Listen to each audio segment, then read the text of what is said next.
નમસ્કાર મિત્રો, આજે આપણે ઇન્કમ ટેક્સની વેબસાઇટ ઉપર નાણાકીય વર્ષ 2019-20નું ઇન્કમ ટેક્સ રિટર્ન ભરવાના છે. સંપૂર્ણ માહિતી ગુજરાતીમાં અંત સુધી વિડીયો જોતા રહો અને તમે પણ સાથે ભરતા જજો. ચાલો જોઈએ આ વિડીયો. ગૂગલમાં જઈ અને તમારે ટાઈપ કરવાનું રહેશે ઇન્કમટેક્સ ઇન્ડિયા e-filing.gov.in. ટાઈપ કરી અને એન્ટર આપો એટલે તેનું પેજ ખુલશે. તેમાં નીચે કન્ટિન્યુ ટુ હોમ પેજ ઉપર ક્લિક કરી એટલે આપણને e-ફાઇલિંગનું હોમ પેજ જોવા મળશે.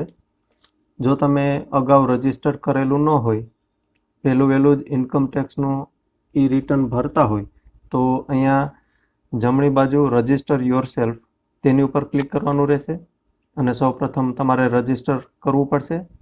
તેમાં સિલેક્ટ યુઝર ટાઈપ, તેમાં ઇન્ડિવિજ્યુઅલ કરવાનું અને કન્ટિન્યુ પર ક્લિક કરવાનું. ત્યારબાદ આ નીચેની માહિતી ભરવાની: PAN, surname, middle name, first name, date of birth અને રેસિડેન્ટલ સ્ટેટસ. આ વિગતો ભરી અને કન્ટિન્યુ આપશો એટલે પછી બીજું સ્ટેપમાં રજિસ્ટ્રેશન ફોર્મ ખુલશે. પછી ત્રીજા સ્ટેપમાં રજિસ્ટ્રેશન વેરિફિકેશન અને ચોથા સ્ટેપમાં રજિસ્ટ્રેશન સક્સેસફુલ. આટલા ડેટા ભરશો એટલે તમે સરળતાથી લોગિન કરી શકશો. આના માટે તમારે ખાસ પાન નંબર જોશે, મોબાઈલ નંબર, આધાર નંબર અને તમારો ઈમેલ આઈડી. આ 4 વિગતો સાથે રાખી અને તમે રજિસ્ટર થઈ શકશો. હું પહેલેથી રજિસ્ટર થયેલો છું તો હોમ પેજ ઉપર જઈ અને લોગિન હિયર ઉપર ક્લિક કરવાનું. જો તમારું રિટર્ન અગાઉ બીજા કોઈ ભરતા હોય તો તેમની પાસે યુઝર આઈડી અને પાસવર્ડ હશે, તે મેળવી અને તમે સરળતાથી ભરી શકશો. તો હું અહીં લોગિન હિયર ઉપર ક્લિક કરું છું. હવે યુઝર આઈડીની અંદર આપણા પાન નંબર હોય છે, પાસવર્ડની અંદર આપણે જે પાસવર્ડ સેટ કરેલા હશે તે હોય અને નીચે કેપ્ચર કોડ નાખી અને લોગિન કરશું એટલે આપણે લોગિન થઈશું. હું મારી માહિતી અહીં ભરું છું.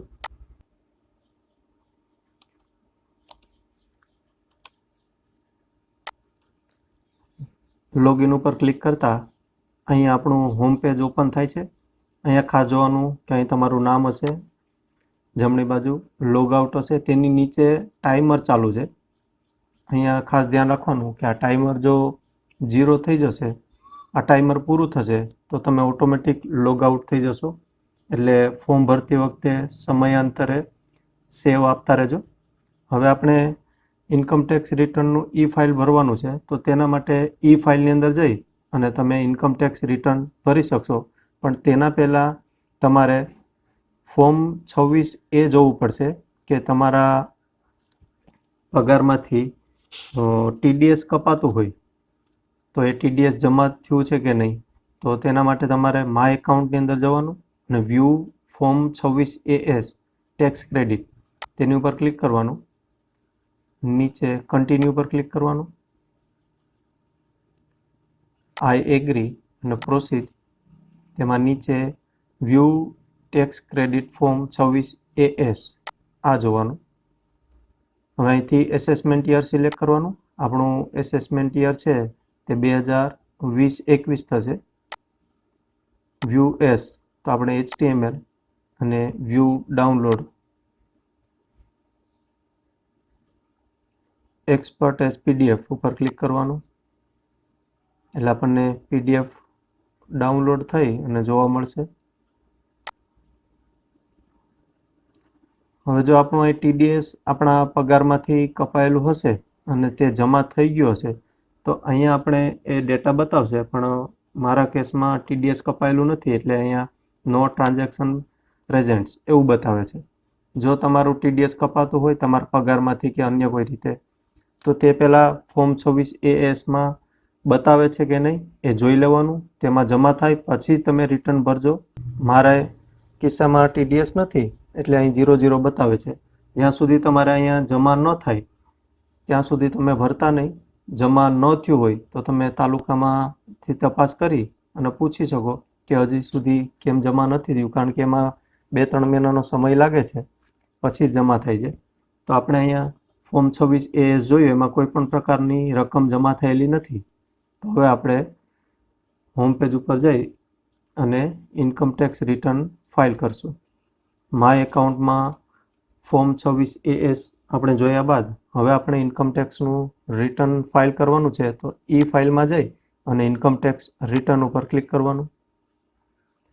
તેમાં પહેલી લાઇનમાં આપણો પાન નંબર બતાવશે, નીચે એસેસમેન્ટ યર, તો તેની અંદર આપણે 2020-21 સિલેક્ટ કરવાનું છે, કારણ કે આપણે ફાઇનાન્શિયલ યર 2019-20નું રિટર્ન ભરીએ છીએ, કે નાણાકીય વર્ષ 19-20 હોય તો એસેસમેન્ટ યર 2020-21 ગણાય. ITR તો આપણે ITR 1 સિલેક્ટ કરવાનું થાય. બાકીના ITR હજી ટૂંક સમયમાં આવશે. ITR 1, 2, 3, 4 આપણે 1 ભરવાનું હોય છે. ફિલિંગ ટાઈપ તો એમાં ઓરિજિનલ રિવાઇઝ, અને સબમિશન મોડમાં prepaid and submit online data ભરી અને નીચે તમે જુઓ છો કે select account for refund credit. આમાંથી તમે જેની ઉપર ટીક કરશો તો તે માહિતી ઓટોમેટિક આગલા વર્ષની છે તે આ રિટર્નની અંદર બતાવશે. એટલે હું બંને ઉપર ટીક માર્ક કરું છું અને કન્ટિન્યુ. I agree, continue. અહીંયા ખાસ ટાઈમર છે તે આપણે જોતા રહેવાનું, સમયે સમયે અહીંયા સેવ ડ્રાફ્ટ કરતા રહેવાનું, જેથી કરીને આપણું આ સેશન લોગઆઉટ ન થાય. હવે આપણે જે રિટર્ન ભરવાનું છે તે ઉપર બતાવેલા 2, 1, 2, 3, 4, 5, 6, 7, 8 અને 9 આ 9 ટેબમાં આપણે માહિતી ભરી અને આપણું રિટર્ન ફાઇલ કરવાના છે. એમાં પહેલું ટેબ છે તે ઇન્સ્ટ્રક્શન છે, બધી સૂચનાઓ આપેલી છે. તે સૂચનાઓ વાંચવી હોય તો તમે વાંચી લેજો. તેની અંદર લખેલું છે કે બેક સ્પેસ કે બેક બટન નહીં આપવાનું, અને એમાઉન્ટ છે તે ઇન્ડિયન રૂપીઝમાં નાખવાની, ડેટ, મંથ, યર આ ફોર્મેટમાં. આવી બધી સૂચનાઓ છે તે જોઈ લેવાની. તમે નેક્સ્ટ ટેબ ઉપર અહીંયાથી પણ જઈ શકો છો. નીચે પણ આપેલું છે એક બટન, ત્યાંથી પણ તમે નેક્સ્ટ ટેબ ઉપર જઈ શકો છો, નેક્સ્ટ અને પ્રિવ્યૂ. અને અહીંથી સેવ ડ્રાફ્ટ કરવાનું છે. સમયે સમયે આ કરતા રહેવું. હવે આપણે પાર્ટ એ એમાં પાર્ટ એની અંદર જનરલ ઇન્ફોર્મેશન ભરીશું. તેની અંદર તમારી પર્સનલ માહિતી બધી આવશે. જોઈએ આપણે તેમાં સૌપ્રથમ પાન નંબર નાખવાના. મોટાભાગની માહિતી ઓટો ફિલ્ડ હોય છે. અગાઉના વર્ષમાં જો રિટર્ન ભરેલું હશે તો તે બધી માહિતી અહીંયા આવી જશે. ફર્સ્ટ નેમમાં તમારું નામ, મિડલ નેમ એમાં પિતાજીનું નામ, લાસ્ટ નેમમાં સરનેમ, આધાર નંબર, જો આધાર નંબર ન હોય તો આધાર એનરોલમેન્ટ આઈડીના નંબર નાખવાના, date of birth, mobile number, દરેક માહિતી ફરવી ફરજિયાત. જેની ઉપર સ્ટાર છે તે ઈમેલ એડ્રેસ, ત્યારબાદ તમારા ફ્લેટ નંબર, પછી વિલેજ, રોડ અથવા કોઈ શેરીમાં રહેતા હોય તો તે શેરીનું નામ, અહીંયા એરિયા લોકેલિટી એટલે ગામનું નામ, અહીંયા સિટી અથવા ડિસ્ટ્રિક્ટ તો આપણો જિલ્લો પસંદ કરવાનો, સ્ટેટ ગુજરાત, અને કન્ટ્રીમાં આપણો દેશ ઇન્ડિયા. જો તમારી પાસે પિનકોડ હોય તો પિનકોડ નાખી અને નીચે આપણે જઈશું. ઝીપ કોડ હોય તો તે પણ નાખી શકાય. હવે નેચર ઓફ એમ્પ્લોયમેન્ટ તો તેની અંદર આપણે સિલેક્ટ કરવાનું છે કે તમે કયા પ્રકારના એમ્પ્લોયમેન્ટ છો, સેન્ટ્રલ ગવર્મેન્ટ છો, સ્ટેટ ગવર્મેન્ટ છો, પબ્લિક સેક્ટર, પેન્શનર, અધર, કે આમાંથી એક પણ નથી, કે તમારા ફેમિલી પેન્શનરનું તમે ભરો છો. તો જે માહિતી આમાં તમને લાગુ પડતી હોય તેના ઉપર ક્લિક કરવાનું. આપણે સ્ટેટ ગવર્મેન્ટ છે તો તેની ઉપર આપણે ક્લિક કરીશું. બાકીની માહિતી છે જેમ છે તેમ જ રહેવા દેવાની છે. હવે અહીંયા ખાસ જોવાનું છે કે જો તમે આ નીચે 3 પ્રકારની માહિતી આપેલી છે, ત્રણેય જગ્યાએ ક્યાંય રોકાણ કરેલું હોય તો તમારે અહીંયા યસ કરવાનું થાય. કેવા કિસ્સામાં? તો પહેલું છે કે જો તમે તમારા કરંટ એકાઉન્ટમાં 1 કરોડથી વધારે ડિપોઝિટ કરેલ હોય, જમા કરેલ હોય, તો તમારે અહીંયા યસ કરવાનું થશે. યસ કરવાનું. પછી અહીં સિલેક્ટ, જો તમે તમારા કરંટ એકાઉન્ટમાં, સેવિંગ એકાઉન્ટમાં નહીં, કરંટ એકાઉન્ટમાં 1 કરોડથી વધારે જમા કરેલ હોય તો યસ આપી અને અહીંયા એમાઉન્ટ નાખવાની.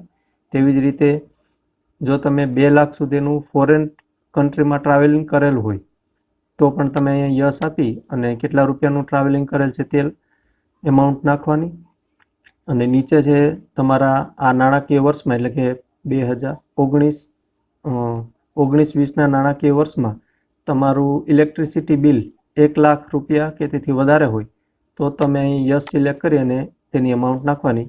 મારા કિસ્સામાં આવું કંઈ નથી એટલે હું અહીંયા નો સિલેક્ટ કરું છું એટલે બાકીની ડિટેલ છે તે બંધ થઈ જશે. હવે નીચે સેવ ડ્રાફ્ટ આપણે કરવાનું છે, ખાસ ધ્યાન રાખવાનું. સેવ ડ્રાફ્ટ કરી અને અહીંથી આપણે બીજા ટેબ ઉપર જશું, નેક્સ્ટ ઉપર. નેક્સ્ટ ટેબ પેલું આપણે પાર્ટ એ જનરલ ઇન્ફોર્મેશન ભરી લીધું. બીજું છે કોમ્પિટિશન ઓફ ઇન્કમ ટેક્સ. આ ટેબ છે તે ખાસ મહત્વનું છે. આની અંદર તમારી બધી જ માહિતી ઇન્કમ ટેક્સને લગતી ભરવાની છે. પહેલી છે ગ્રોસ સેલેરી, તો તેમાં અહીંયા સેલેરી એઝ પર સેક્શન 17(1) તેની અંદર તમારે તમારી કુલ રકમ, તમારી જે કુલ આવક છે તે અહીંયા નાખવાની છે. તો તમારી પાસે ફોર્મ 16 જે આપણે SAS વેબસાઇટ ઉપરથી ડાઉનલોડ કરેલું છે, નાણાકીય વર્ષ 2019-20નું ઇન્કમ ટેક્સનું જે જાત આકરણી પત્રક છે તેની અંદર તમારી કુલ સેલેરી બતાવેલી છે, તે સેલેરી અહીં નાખવાની છે. એ ફોર્મ હું તમને બતાવું છું. આપનું આ 2019-20નું જે ફોર્મ પ્રિન્ટ કરેલું છે તેમાં કુલ વાર્ષિક આવક જે અહીં બતાવે છે 3,96,082, ત્યાંથી કોપી કરી અને આપણે અહીંયા નાખવાની છે. તમને સૂચના આપશે કે સેવ કરતા રહેજો. 3,96,082 આપણી કુલ સેલેરી છે. બાકી વેલ્યુ ઓફ પર ક્વિઝિટ એમાં પણ કંઈ કરવાનું નથી. નીચે સીમાં પણ આપણે કંઈ આવશે નહીં. નીચે નેચર ઓફ એક્ઝેમ્પ્ટ એલાઉન્સ, જે બાદ એલાઉન્સ મળતા હોય તે અહીંયા લિસ્ટ આપેલું છે. આપણે આમાંથી કંઈ લાગતું નથી એટલે આપણે તે છોડી દઈશું. નીચે એડ્સ નેટ સેલેરી, એ ઓટોમેટિક આપણે અગાઉ અહીં ઉપર નાખેલી છે એટલે તે આવી જશે 3,96,082 રૂપિયા. 50,000 રૂપિયાનું નાણાકીય વર્ષ 19-20નું ડિડક્શન 50,000 રૂપિયા છે, તો તે પણ ઓટોમેટિક આવી જશે. એટલે આપણી કુલ રકમ જે ગ્રોસ સેલેરી છે તેમાંથી 50,000 બાદ થશે અને 3,46,082 રૂપિયા બતાવે છે. નીચે એન્ટરટેનમેન્ટ એલાઉન્સ જો તમને મળતું હોય તો ત્યાં નાખવાનું છે. આપણા કિસ્સામાં આવું કંઈ નથી. પ્રોફેશનલ ટેક્સ, તો આપણે સરકારી કર્મચારીઓને પ્રોફેશનલ ટેક્સ એટલે વ્યવસાય વેરો 200 લેખે આપણે 2,400 રૂપિયા હોય છે, તો તે આપણે અહીં નાખીએ છીએ 2,400 રૂપિયા. એટલે આ 50,000 અને 2,400 આપણી ગ્રોસ સેલેરીમાંથી બાદ થતાં 3,43,682 રૂપિયા અહીંયા ઇન્કમ બતાવે છે. હવે છે હાઉસ પ્રોપર્ટી. જો તમારી પાસે તમારી પોતાની હાઉસ પ્રોપર્ટી હોય, પોતાનું મકાન હોય તો સેલ્ફ ઓક્યુપાઈડ કરવાનું, અને જો તમારી પાસે પોતાનું ન હોય અને તમે ભાડે આપેલું હોય તમારું મકાન તો લેટ આઉટ કરવાનું. લેટ આઉટ કરશો તો અહીંયા તમારે કેટલા રૂપિયા ભાડું મળે છે વર્ષનું, તો તે ભાડું લખવાનું અને એના માટે કેટલો ટેક્સ લોકલ તમે ભરો છો તે લખવાનું.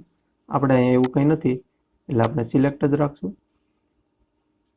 નીચે અહીંયા interest payable on borrowed capital, જો તમે મકાનની લોન લીધેલી હોય, હોમ લોન, તો હોમ લોનનું ઇન્ટરેસ્ટ છે તે અહીં નાખવાનું છે. હવે આ ઇન્ટરેસ્ટ તમને ક્યાંથી મળશે?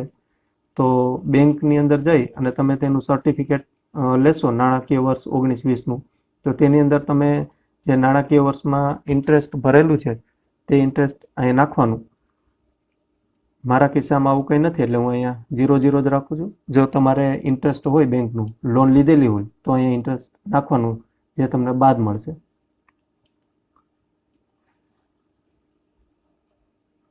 હવે આપણે નીચે જશું અને અહીંયા nature of incomes from other source, એટલે બીજા કોઈ અધર સોર્સમાંથી તમારી ઇન્કમ હોય તો અહીંયા નીચે સિલેક્ટ કરવાનું. હવે અધર સોર્સમાં જો ઇન્ટરેસ્ટ ફોર સેવિંગ એકાઉન્ટ છે, ફિક્સ ડિપોઝિટ છે, ઇન્કમ ટેક્સ રિફંડમાંથી મળેલ હોય તો તે, ફેમિલી પેન્શન હોય, આમાંથી એક પણ ન હોય તો એની અધર કરી અને અહીંયા માહિતી ભરીને એમાઉન્ટ નાખવાનું. મારા કિસ્સામાં સેવિંગ એકાઉન્ટનું છે એમાઉન્ટ 1,000 રૂપિયા, તો તે હું અહીંયા 1,000 રૂપિયા નાખું છું. તમે તમારું નાણાકીય વર્ષ 19-20માં સેવિંગ એકાઉન્ટમાં કેટલું ઇન્ટરેસ્ટ આવેલું છે તેની ગણતરી કરી અને અહીં નાખવાની. અહીંયા જેટલા રૂપિયા તમે નાખો છો તે આપણને બાદ મળે છે. તો આ જે 1000 રૂપિયા છે તે નીચે 1000 રૂપિયા નાખવાના થશે અહીંયા 80 TTA interest on saving bank account in case of other than resident senior citizen.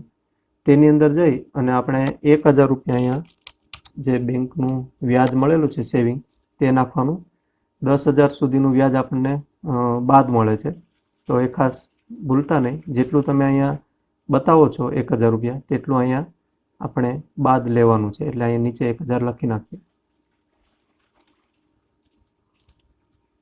હવે પાર્ટ સી ની અંદર આપણે ખાસ જોવાનું છે. હવે જો તમે અહીંયા ગ્રોસ ટોટલ ઇન્કમ, આપણી ટોટલ ઇન્કમ 3,44,682 આપણે ફોર્મ 16ની અંદર જોઈ શકો છો. 1000 રૂપિયા મારું જે સેવિંગ એકાઉન્ટનું વ્યાજ હતું તે, બરાબર. કુલ ગ્રોસ આવક 3,97,082 થાય છે. એમાંથી 50,000નું સ્ટાન્ડર્ડ ડિડક્શન તે પણ નાખ્યું. વ્યવસાય વેરો એટલે પ્રોફેશનલ ટેક્સ 2400 રૂપિયા નાખ્યો. ત્યારબાદ આપણી કુલ રકમ થઈ 3,44,682. ફોર્મ 16માં જે પ્રમાણે બતાવેલું છે તે પ્રમાણે આપણે ઓનલાઈન પણ જોતા રહેવાનું. એટલે 3,44,682 રકમ આપણે અહીંયા જોવા મળે છે. હવે આપણે કપાતની વિગતો નાખવાની છે પાર્ટ સી ની અંદર, ડિડક્શન. જો તમે સેવ ડ્રાફ્ટ આપણે કરતા રહીશું.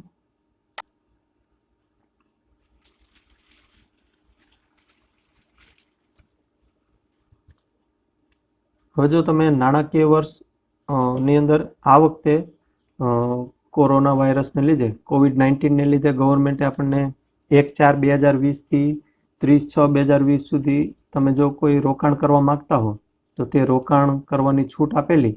તો જો આ સમયગાળા દરમિયાન, જો કે આપણું નાણાકીય વર્ષ 31 માર્ચે પૂરું થાય, પણ એ પછી પણ જો તમે 1 એપ્રિલથી 30 જૂન સુધી ક્યાંય રોકાણ કરેલું હોય બચત માટેનું, તો તમે અહીંયા બતાવી શકો છો. મારા કિસ્સામાં એવું કંઈ નથી એટલે હું જવા દઉં છું. હવે આપણે 80C ની અંદર આપણે કઈ વિગતો આવશે તો તે આપણા ફોર્મ 16ની અંદર જોઈ લઈએ. 80C કલમ 80Cમાં 1,50,000 સુધીની રાહત મળે છે. તેમાં GPF, CPF, જૂથ વીમો, LIC, PPF, મકાન લોન. જો મકાન લોનની મુદ્દલ એટલે પ્રિન્સિપલ એમાઉન્ટ છે તે પણ આમાં બાદ મળે છે. અગાઉ આપણે ઇન્ટરેસ્ટ તો નાખેલું છે. ત્યારબાદ PLI, જીવન સુરક્ષા ફંડ, શિક્ષણ ફી, આમાંથી કોઈ પણ તમારી બચત કરેલી હોય તો તે નાખવાની છે. એટલે મારે અહીંયા 80C ની અંદર કુલ 83,414 રૂપિયા છે. આ હું એમાઉન્ટ છે તે ઓનલાઈન નાખું છું. અહીંયા 83,414 80C ની અંદર નાખવાની. 1.5 લાખ સુધીનું આપણને બચત મળે છે. ત્યારબાદ 80CCC એ પેન્શન માટે છે તો એ આપણને લાગુ નથી પડતું.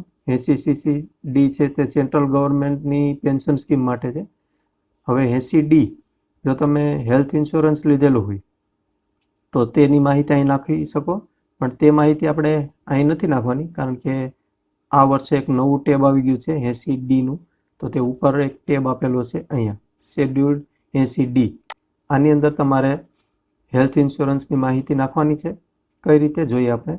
જો તમારા ફેમિલી મેમ્બરની અંદર કોઈ સિનિયર સિટીઝનનું પણ સાથે તમે લીધેલું હોય હેલ્થ ઇન્સ્યોરન્સ તો તમે યસ આપજો. જો કોઈ ફેમિલીમાં સિનિયર સિટીઝનનું પણ હેલ્થ ઇન્સ્યોરન્સ નથી તો નો આપશું. એટલે આપણે અહીંયા એવું કંઈ નથી.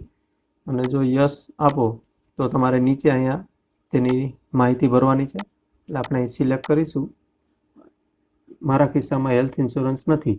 જો લીધેલું હોય તો અહીંયા યસ કરી અને અહીંયા હેલ્થ ઇન્સ્યોરન્સ જેટલા રૂપિયાનું તમે વીમો લીધેલો હોય તો તેની એમાઉન્ટ અહીં નાખવાની. અને પ્રિવેન્ટિવ હેલ્થ ચેકઅપ કરાવેલું હોય તો તેની એમાઉન્ટ એ તમને બાદ મળે છે. પછી નીચે 2 નંબર ઉપર whether any one of your parents is a senior citizen. જો તમારા સિનિયર સિટીઝન માતા પિતા માટે જો તમે લીધેલું હોય હેલ્થ ઇન્સ્યોરન્સ મેડિક્લેમ તો તે અહીંથી યસ કરી અને તેમાં પણ અહીંયા કેટલા રૂપિયાનું હેલ્થ ઇન્સ્યોરન્સ લીધેલું છે તે આ કોલમમાં નાખવાનું. આપણે એવું કંઈ નથી એટલે નો આપું છું. જો તમે મેડિક્લેમ લીધેલું હોય તો આમાં હેલ્થ ઇન્સ્યોરન્સની અંદર અહીંયા એમાઉન્ટ નાખશો, આપણે જોઈએ યસ કરી અને અહીંયા 5,000 રૂપિયા એમાઉન્ટ નાખશું તો આપણે અહીંયા 5,000 બતાવશે. અહીંયા 80D અંદર ઓટોમેટિક 5,000 આવી જશે. આપણે એવું કંઈ નથી એટલે હું ત્યાંથી કાઢી નાખું છું. 80D અહીંયા નો કરી દઈશું અને ત્રીજા નંબરના ટેબ ઉપર આપણે જશું. એટલે મેડિક્લેમની વિગત અહીંયા ભરાઈ ગયા બાદ હવે નીચે 80DD છે. જો તમારી સાથે કોઈ અપંગ હોય અને આશ્રિત હોય તમારા ઉપર અને તો તેની વિગત અહીં તમારે ભરવાની છે અને તેનો કોઈ ખર્ચ કરેલો હોય તમે દવાખાનામાં તો ડિપેન્ડન્ટ પર્સન વિથ ડિસેબિલિટી કરી અને તેનો જે ખર્ચ તમે મેડિકલમાં કરેલો હોય તો તે લખવાનો છે. આપણે એવું કંઈ નથી એટલે સિલેક્ટ નહીં કરશું. ખાસ કરીને ફોર્મ 16 જોયા કરવું, તેની અંદર બધી માહિતી હશે. જે માહિતી હોય તે બધી એમાં આવી જવી જોઈએ. આપણે જોઈ લઈએ બીજી કઈ કઈ માહિતી છે. જો મેડિક્લેમ નથી, 80DDમાં પણ કંઈ નથી. અહીંયા કલમ 80TTS સેવિંગ ખાતાનું વ્યાજ 1,000 છે. આ રકમ તો આપણે નાખી છે. હવે આપણે 1,000 રૂપિયા એ પણ અગાઉ નાખેલી છે. તો કુલ કપાત મારું થાય છે 84,414. આપણે જોઈ લઈએ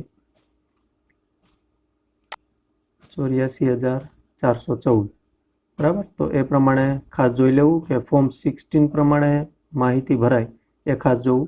અહીંયા 80GGA જો તમે કોઈ સાયન્ટિફિક રિસર્ચ સંસ્થાની અંદર ડોનેટ કરેલું હોય તો તે માહિતી તમે અહીંયા ભરી શકો, પણ તે અહીંયા ભરવાની નથી. એના માટે પણ અલગ ટેબ છે 80GGAનું. અહીંયા 80Dની બાજુમાં શેડ્યુલ્ડ 80GGA. 80DDની અંદર જો તમારી સાથે કોઈ અપંગ આશ્રિત હોય અને તેનો તબીબી ખર્ચ તમે કરેલો હોય મેડિકલ માટે તો તે અહીંયા તમે ડિપેન્ડન્ટ પર્સન વિથ ડિસેબિલિટી કરી અને તેનો જે મેડિકલનો ખર્ચ છે તે તમે બાદ મેળવી શકો છો. આપણે એવું કંઈ નથી એટલે લખશું નહીં. નીચે આપણને ઉપયોગી થાય એવું 80G.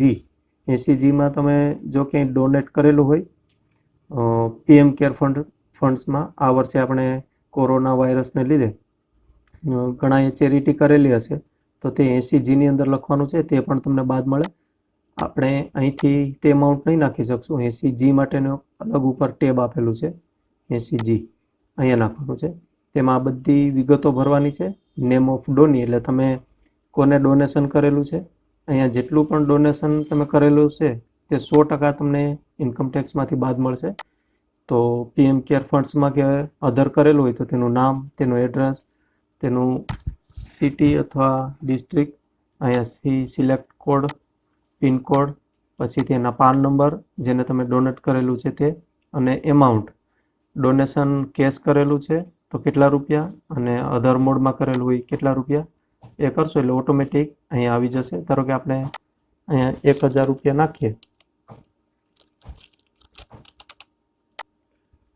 તો આ 1,000 રૂપિયા આપણે આગળ જોઈ શકશું.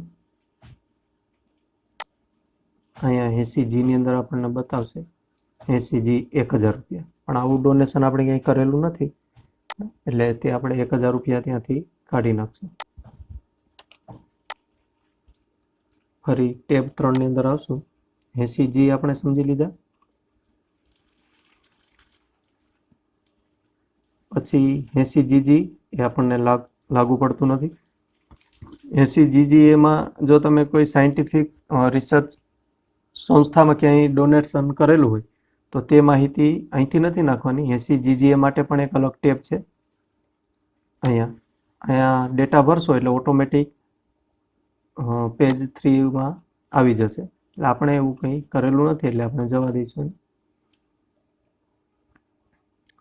ત્યારબાદ આપણે 80TT એમાં 1,000 રૂપિયા જે અગાઉ સેવિંગ બેંક એકાઉન્ટનું વ્યાજ મળેલું હતું ત્યાં આપણે બાદ મેળવીએ એટલે આપણી ટોટલ ડિડક્શન, ટોટલ આપણી કપાત 84,414 છે. તે આપણે ફોર્મ 16ની અંદર જોઈ લેવાનું.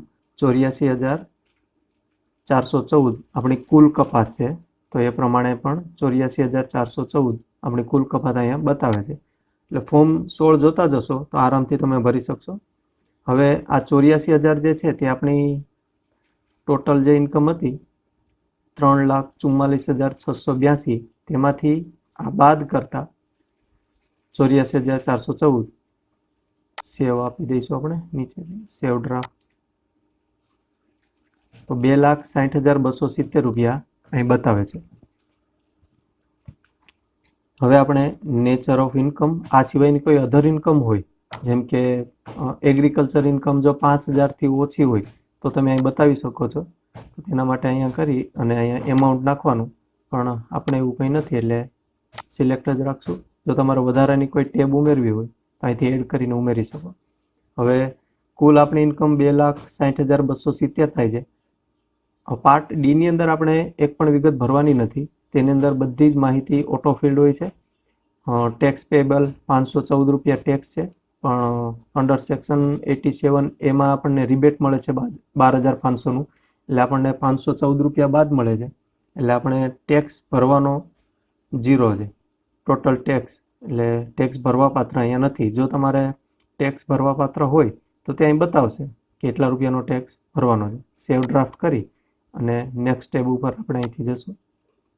ટેક્સ ડિટેલની અંદર આપણે ખાસ ધ્યાન રાખવાનું છે કે આપણે પહેલાં ફોર્મ 26AS જોયું, તેમાં જો તમારું TDS ઓલરેડી જમા થઈ ગયો છે તો તે માહિતી બધી જ અહીંયા ઓટોમેટિક આવી જશે.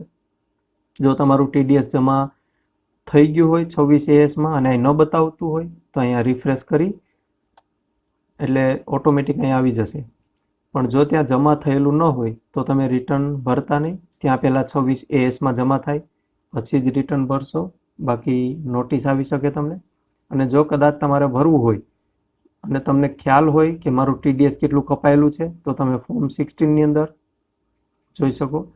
એમાં નીચે આપણે જે પ્રિન્ટ કાઢેલી છે તેમાં અહીંયા બતાવશે વર્ષ દરમિયાન પગારમાંથી થયેલ કપાત.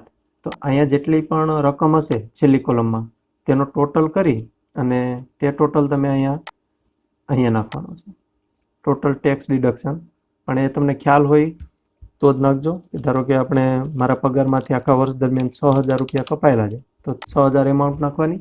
તો એના માટે આ વિગત પણ ભરવી પડશે, ટેક્સ ડિડક્શન એકાઉન્ટ નંબર એટલે કે ટાન નંબર. ટાન નંબર તમને તાલુકામાંથી મળી જશે, ત્યાંથી તમે મેળવી શકશો ટાન નંબર. અને એ ટાન નંબર કોના નામ ઉપર છે તો તે પણ તમને ત્યાંથી મળશે. આ બે વિગતો ભરી ઇન્કમ ચાર્જેબલ અંડર સેલેરી, અહીંયા તમારી કુલ ઇન્કમ જે આગળના ટેબમાં જોઈ ગયા, આપણી કુલ ચાર્જેબલ ઇન્કમ કેટલી છે 3,44,682. તો તે આપણે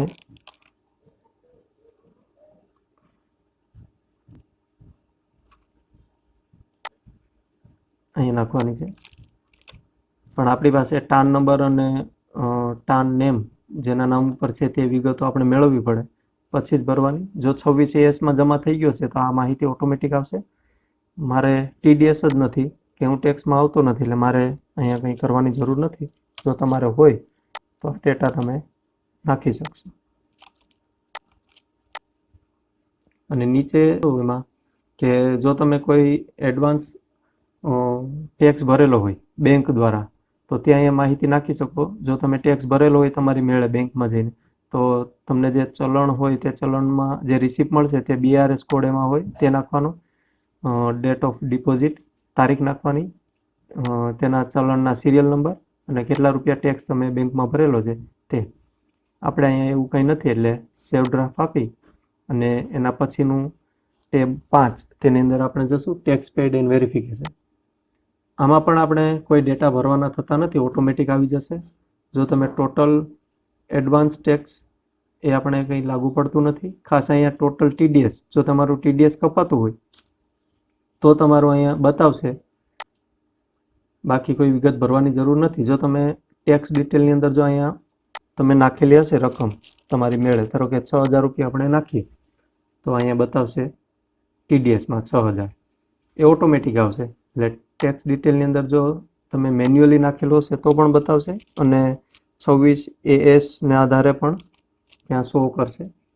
એટલે આપણે એવું કંઈ નથી. ત્યારબાદ ટોટલ ટેક્સ પેડ તો 0 બતાવે છે, એમાઉન્ટ પેબેલ પર 0 છે, રિફંડ પણ 0 છે. જો તમારે ટેક્સ ભરવાનો થતો હોય તો અહીંયા ઈ પે નામનું એક ટેબ આવશે નવું. તેની ઉપર ક્લિક કરીને તમે ઓનલાઈન નેટ બેન્કિંગથી અથવા ક્રેડિટ કાર્ડથી, ડેબિટ કાર્ડથી પણ ભરી શકો છો. ખાસ અહીં જોવાનું કે તમારું એમાઉન્ટ પેબલ 0 હોવું જોઈએ, પછી જ તમે ઇન્કમ ટેક્સ સબમિટ કરજો. ત્યાં સિવાય જો તમે સબમિટ કરશો તો ઇન્કમ ટેક્સ તરફથી તમને નોટિસ મળી શકે છે. એટલે ખાસ ધ્યાન રાખવાનું. જો અહીંયા તમારું 0 ન આવતું હોય તો પહેલાં તમે એડવાન્સ ટેક્સ ભરો. એની ડિટેલ અહીં ટેક્સ ડિટેલની અંદર નીચે અહીંયા નાખી શકો છો. નાખી અને પછી તમે આને સબમિટ કરજો. એટલે આપણે અહીંયા રિફંડ પણ નથી અને એમાઉન્ટ પેબલ પણ 0 છે. ત્યારબાદ બેંક ડિટેલ છે. બેંક ડિટેલ ઓટોમેટિક આવી જશે. ન હોય તો તમે IFSC કોડ, બેંકનું નામ અને એકાઉન્ટ નંબર નાખી અને સેવ કરવાનું. હવે નીચે આપણે અહીંયા અહીં મારું નામ આવશે, ફાધરનું નામ આવશે. અહીંયા સિલેક્ટ સેલ્ફ કરવાનું. પ્લેસ તમે જે જગ્યા ઉપરથી ભરતા હોય તેનું નામ લખવાનું અને ડેટ ઓટોમેટિક આવી જશે. ત્યારબાદ I would like to e-verify within 120 days from date of e-filing. હવે e-filing થયા બાદ તેને આપણે વેરીફાઈ પણ કરવાનું છે. એટલે આને ક્યાંય આપણે પોસ્ટ દ્વારા મોકલવાનું નથી, ઓનલાઈન જ e-વેરીફાઈ કરી શકો. એના માટે વચ્ચેની જે ટેબ છે તેને સિલેક્ટ કરી અને સેવ ડ્રાફ્ટ આપવાનું. ટેક્સ પેડ ઇન વેરિફિકેશન થઈ ગયા બાદ શેડ્યુલ્ડ DI તેની અંદર આપણે કંઈ લાગુ પડતું નથી. અગાઉ મેં તમને બતાવેલું છે કોમ્પિટિશન ઓફ ઇન્કમ ટેક્સ. એની અંદર જો તમે અહીંયા રોકાણની વિગતો જો 1/4/2020 થી 30/6/2020 સુધી જો તમે રોકાણ કરેલું હોય, એટલે માર્ચ પછી COVID-19ને લીધે તમે ક્યાંય રોકાણ કરેલું હોય તો અહીંયા યસ આપવાનું. જો અહીંયા યસ આપશો તો તમે અહીંયા શેડ્યુલ DIની અંદર ડેટા ભરી શકશો. તો એની અંદર જોઉં કે મારું કુલ રોકાણ 83,414 છે. તેમાં 1/4 પછી મેં કેટલું રોકાણ કરેલું છે. જે રોકાણ કરેલું હોય તે અમાઉન્ટ અહીં નાખવાની. મારે આવું કોઈ રોકાણ કરેલું નથી એટલે હું રહેવા દઉં છું. એટલે તમે બધી માહિતી જો અગાઉ જે ઇન્કમ ટેક્સના ટેબમાં જે નાખેલી હતી તે માહિતી અહીંયા આવશે ને એની સામે તમારું રોકાણ આ માર્ચ પછી હોય તો તે કરવાનું. પણ આપણે એવું કંઈ નથી એટલે હું અહીંયા નો આપી દઉં છું. યસ છે ત્યાં નો, કારણ કે મેં માર્ચ પછી ક્યારે રોકાણ કરેલું નથી. ડેટા બરાબર ખાસ જોઈ લેવા. ત્યારબાદ શેડ્યુલ DI તો જોયું આપણે. 80D અંદર પણ આપણે મેડિક્લેમનું જોયું કે આપણું અથવા આપણા પરિવારનું મેડિક્લેમ હોય તો તે અહીંયા યસ કરી અને ડેટા ભરવાના. આપણે એવું કંઈ નથી. શેડ્યુલ 80Gની અંદર શેડ્યુલ 80G એની અંદર આપણે ડોનેશન કરેલું હોય તો તે ડોનેશનની વિગત એ પણ અગાઉ જોઈ ગયા. અને શેડ્યુલ 80GGA તેમની અંદર કોઈ સાયન્ટિફિક રિસર્ચ સંસ્થાની અંદર જો તમે ડોનેશન કરેલું હોય તો તે માહિતી નાખી શકો. એટલે આપણે ખાસ અહીંયા ટેક્સ પેડ ઇન વેરિફિકેશન ટેબમાં જઈ અને જોઈ લેવાનું અને નીચે આપણે સેવ ડ્રાફ્ટ કરી લેવાનું. હવે પ્રિવ્યૂ એન્ડ સબમિટ આપવાનું. અહીંયા ખાસ જોજો આ વચ્ચેનું ટેબ છે તે આપણે સિલેક્ટ કરવાનું, કારણ કે આપણે e-વેરીફાઈ કરવાના છીએ. જો તમે e-વેરીફાઈ કરવા ન માગતા હોય તો તમે આની પ્રિન્ટ કાઢી અને તે 120 દિવસની અંદર તમે નીચે બતાવેલા બેંગલુરુના એડ્રેસ ઉપર તમે પોસ્ટ દ્વારા પણ મોકલી શકો. પણ e-વેરીફાઈ સાવ સરળ છે એટલે વચ્ચેનું ટેબ સિલેક્ટ કરી હવે પ્રિવ્યૂ એન્ડ સબમિટ આપવાનું. જો તેમાં ક્યાંય કોઈ બાકી રહી જતો હશે તો આપણને બતાવશે. અહીંયા સિલેક્ટ નો આપશું. Preview and submit. Whether your આ ફેમિલીનું 80Gનું છે તેમાં પણ આપણે કંઈ નથી. નો. Preview and submit. જે જગ્યાઓ બાકી રહી ગઈ હશે ભરવાની તે આપણને બતાવશે તો તેની ઉપર આપણે ક્લિક કરીને ભરી દઈશું. હવે ખાસ જોઈ લેવાનું કે આપણે જે ફોર્મ ભરેલું છે તે એકવાર ચેક કરી લેવાનું છે. આમાં જો ક્યાંય ભૂલ દેખાય તો હજી આપણે અહીં ઉપર એડિટ ઉપર જઈ અને ફરી પાછો સુધારા કરી શકશું. એકવાર સબમિટ થયા બાદ સુધારા નહીં થઈ શકે. જો તમે આ ડાઉનલોડ કરવા માગતા હોય પ્રિવ્યૂ તો ડાઉનલોડ પણ અહીંથી કરી શકશો. માહિતી બધી આપણે ફોર્મ 16 મુજબ છે કે નહીં તે ચેક કરી લેવાની છે આપણે, અને ફાઇનલ સબમિટ આપજો. હવે હું અહીં સબમિટ ઉપર ક્લિક કરું છું. સબમિટ ઉપર ક્લિક કરશો એટલે તમને મેસેજ પણ મળી જશે તમારા ઈમેલ આઈડી ઉપર, અને તમારા મોબાઈલમાં પણ મેસેજ આવી જશે. ચેક કરી લેવાનું. હવે આપણે ઈ ફાઇલ તો કરી લીધું, પણ હવે એને ઈ વેરીફાઈ કરવાનું બાકી છે. વેરીફાઈ થયા બાદ જ તમારું રિટર્ન છે તે ભરાયેલું ગણાશે.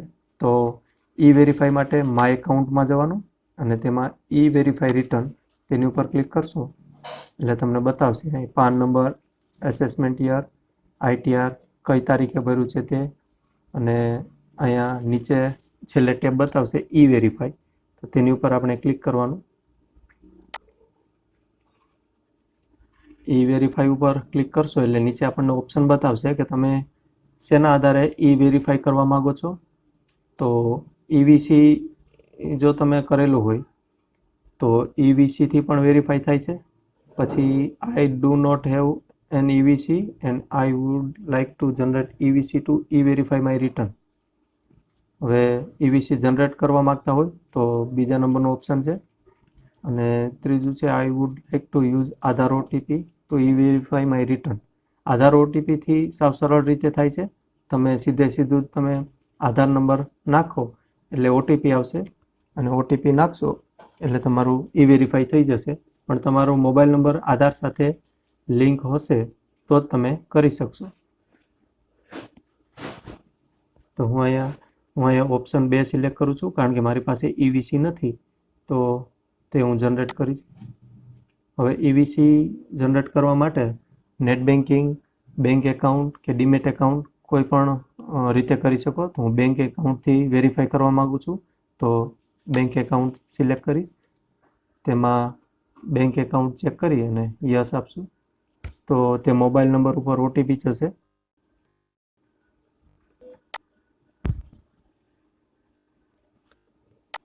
ઈવીસી કોડ છે તે તમારા મોબાઈલ નંબર ઉપર જશે, તો તે મોબાઈલમાંથી ચેક કરી લેવાનું.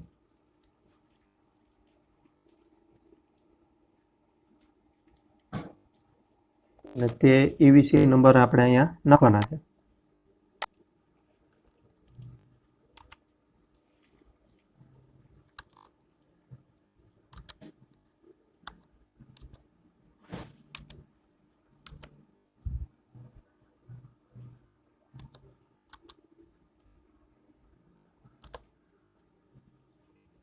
અને સબમિટ ઉપર ક્લિક કરવાનું છે. જો તમારી પાસે આધાર સાથે મોબાઈલ નંબર લિંક હોય તો સીધું આધારના ઓટીપીથી જ વેરીફાઈ કરજો, કારણ કે તે ખૂબ જ સરળ છે. પણ મારે અહીંયા મોબાઈલ નંબર આધાર સાથે લિંક નથી એટલે હું એકાઉન્ટથી વેરીફાઈ કરું છું. સબમિટ ઉપર ક્લિક આપું. ઇન્કમ ટેક્સ રિટર્ન સક્સેસફુલી ઈ વેરીફાઈ. આપણું અહીંયા રિટર્ન છે તે સક્સેસફુલ થઈ ગયું છે. તમે ડેશબોર્ડની અંદર જઈ અને ચેક કરી શકો છો. એમાં વ્યૂ રિટર્ન્સ ફોર્મ તેની ઉપર જઈ અને select option income tax return, submit. તો અહીંયા ઉપર જ જોઈ શકો છો મારા અત્યાર સુધીના જેટલા પણ મેં રિટર્ન ભરેલા છે તે બધા જ અહીંયા બતાવશે, અને આ જે ભરેલું રિટર્ન આજની તારીખ સાથે અહીં બતાવે છે સક્સેસફુલી ઈ વેરીફાઈ. તો મિત્રો, આ રીતે તમે સરળતાથી ઘર બેઠા ઇન્કમ ટેક્સ રિટર્ન લિંક કરી શકશો. જો આ બાબતમાં કોઈ પણ પ્રશ્ન હોય તમને તો કમેન્ટમાં જરૂર પૂછી શકો છો. હવે આની અંદર કોઈ પણ રિટર્ન ઈ વેરીફાઈમાં બાકી હોય તો અહીંયાથી પણ તમે જોઈ શકો છો. અગાઉના તમે જો એકનોલેજમેન્ટ ડાઉનલોડ કરવા માગતા હોય તો તે અહીંથી કરી શકો છો. મેં આજે ભરેલું જે રિટર્ન છે તેનો એકનોલેજમેન્ટ ડાઉનલોડ કરવું છે તો અહીંયા હું ક્લિક કરીશ તો એ ડાઉનલોડ થશે.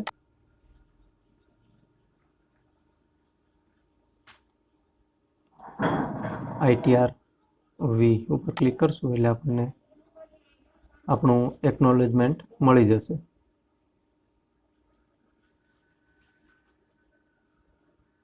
તમે જોઈ શકો છો કે આપણું રિટર્ન ભરાઈ ગયું છે અને આપણને એકનોલેજમેન્ટ રિસિપ્ટ મળી ગઈ છે. અહીં નીચે લખેલું છે do not send this acknowledgement to CPC Bangalore. આપણે ઈ વેરીફાઈ કરેલું છે એટલે આપણે આને ક્યાંય પણ સેન્ડ કરવાનું નથી બાય પોસ્ટ. ઓનલાઈન ભરાઈ ગયું છે. તો આ રીતે તમે પણ તમારું ઇન્કમ ટેક્સ રિટર્ન ભરજો અને જરૂર પડે તો